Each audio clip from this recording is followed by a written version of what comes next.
Yo everyone, welcome to Amps, Pedals and Pickups. Today we're going to be checking out the Bogren Digital SubZero MLC 100. Sometimes some amp sims, when they hit the market, man, everyone just goes nuts for it, and this is one of them that I haven't had a chance to check out yet. Amp is meant to be awesome. Bogren has chucked in this brand new IRDX Cab technology. I want to check that out. There's a unique overdrive pedal as well as a transparent overdrive pedal, 3 different channels on the amps, a bunch of different effects-based delays. Let's check out the mix that I've done with this, and then we'll go through the amp and what it can do.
There we go. What do you think about that mix? I thought it was all sounding pretty good. The amp sim was super easy to dial in, but let's check out the interface and how it all goes anyway. Now, before we get started, the one thing I will say, this tripped me up a few times. There's no mono to stereo option here anyway. You have to dig into the preferences and do that. I'm only mentioning that first because it called me out like 3 different times and it was kind of annoying. They really should just like incorporate that there. Just a little bugbear of mine. All right, so everything's on default here. I'm using the Solar Vinter 1.6 Fishman Fluence Moderns set to the 2nd position. This is the default amp sim. Let's see how it sounds straight out of the box.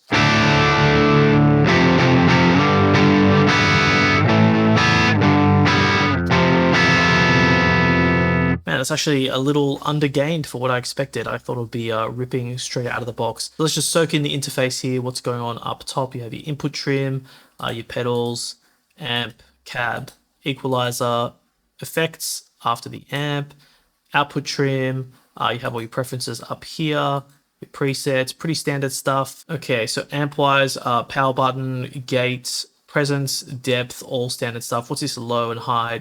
Then you have your typical gain stage, volume, bass, middle, treble. What's this? M45 reduces the gain stage to be a more British style circuit.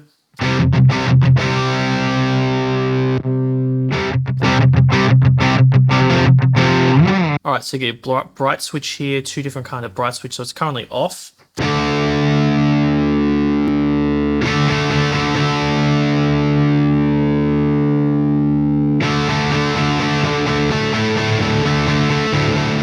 Let's just up the gain a little bit though.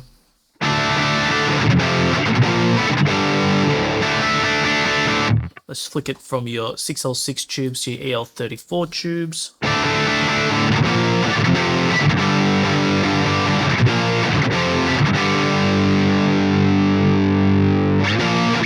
Maybe some more astute ears can hear that. I can hear like a difference, but it's not night and day stuff. It's very, very subtle to my ears. Let's do the typical, take the drive down to 0, up the level. There, that's the sound I expected. So you need the pedal.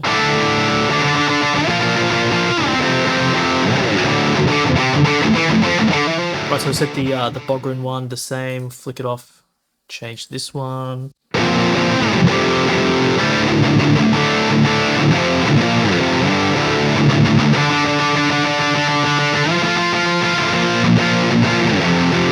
Let's see what this colors knob does.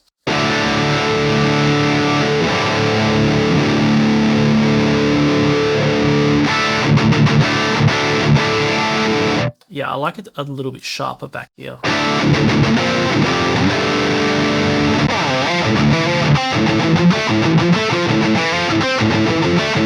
Anyway, that's sounding pretty good. That's in a really good spot now. So those sorts of settings with that on the drive pedal, loving how that's sounding. So check out the IRDX side of things. So it's on by default, I guess.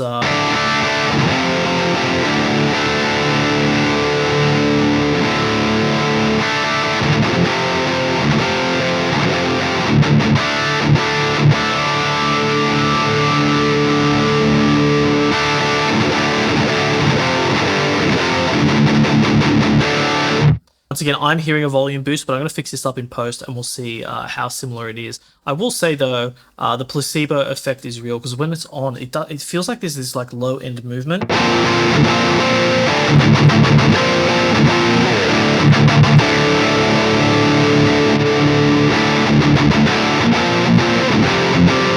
I guess it's there, it's all volume, but I'll tell you what, the placebo is real because it does like feel a bit better when it's on. So I mean, yeah, now I know they make some bold claims with the IRDX stuff, you know, just if I hadn't seen those comparisons in the cold light of day, I may be more inclined to think there's some more mojo going on here. But like I said, if you really want to test this stuff out, grab a trial yourself, do some level matching, and you let me know if you're hearing like a world of difference. I think there's some like compression and saturation. There's a bit of like mojo going on. But, you know, that's the sort of stuff that you stack in the mixing stage. So it's like, do you need it here? I don't know. I guess it kind of sounds good. But I guess, once again, that's the greatest thing with amp sims. If you like the way it sounds, you know, power to you. That's great. If you're going to track better and have a better performance, that's awesome. Flick it on, do whatever you need to do, lay down those tracks. And then when you listen back to it, if things are a little bit too hot, if it's doing a little bit too much, that's fine. You can just switch it off. Nothing's been committed here, and that is one of the best things about amp sims. It's not committed. You can just change things on the fly. They would have you think that this is some like special thing, that when they've captured their amps, this is some like special mojo going on, brings back movement to the cab. It's something they've captured. It's not. You can add this processing to any of your IRs, which is a good thing because you can just add some nice processing to it. But doesn't that sort of tell you that it's like, you know, you can do that sort of stuff with multi-band compression and saturation and that kind of thing. You know, you can just add movement into sound. Once again, it sounds fine. You know, everyone loves a volume boost. Who doesn't love a volume boost? Sounds good under their hands. I'll just leave it on and we'll keep looking at the rest of it. And you've got your typical mic combinations here. So I like having this grid onto the side because sometimes moving things around in this realm is a little bit goofy. So that's a nice little 2D plane.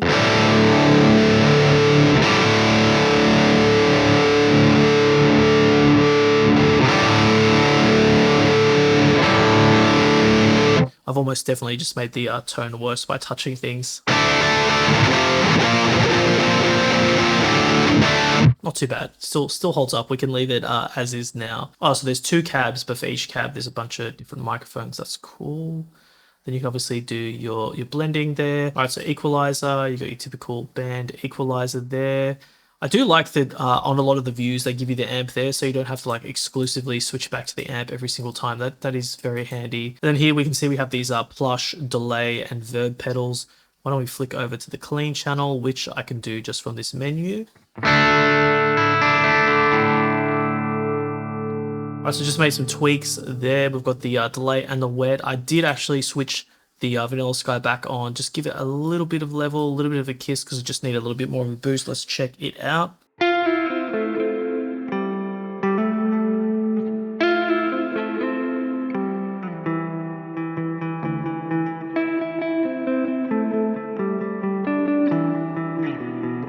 That's a pretty lush sounding stuff. You can definitely dial things in. The Verb was a little bit shorter than I thought. The size of the room was all the way up there. Pretty heavy mix, so a lot more of a reserved room style Verb there. All right, finally, let's check out the factory presets. High gain, metal rhythm. How's this sounding?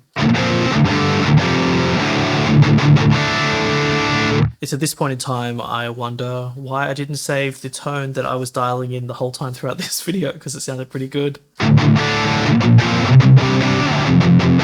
A little bit more reserved than mine. Mine was gained out, but let's check out the other presets. Mega Metal. That one's not far off. It's more like this. All right, last one. Let's check out the Gnarly Metal factory preset.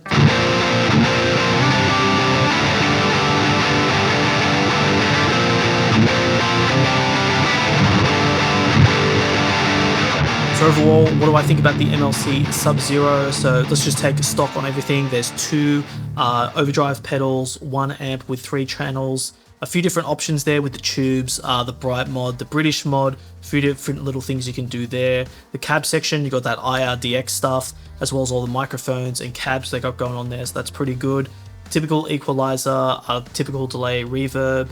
So all in all, pretty compact package. You know, overall, it's definitely like putting itself in the ballpark of Neural DSP, which is sort of like the Apple of amp sim. So this, I definitely think this is like as high quality as the Neural DSP stuff. And overall, yeah, I think if you like the sound of the amp, you can't go wrong with this one. The amp sim feels rock solid, feels really good to play under the hands. €79, it's up to you if that's something that you want. If this is the amp that you've always lusted over, that's another thing. This amp in the real world, I think I saw one for like $5,500 second hand in Australia versus €79. I don't know what the conversion would be. Let's just say 130 bucks, split some change there. So 130 bucks for the digital counterpart that's actually modeled. It's not a capture, it's fully modeled versus the real thing for $5,500.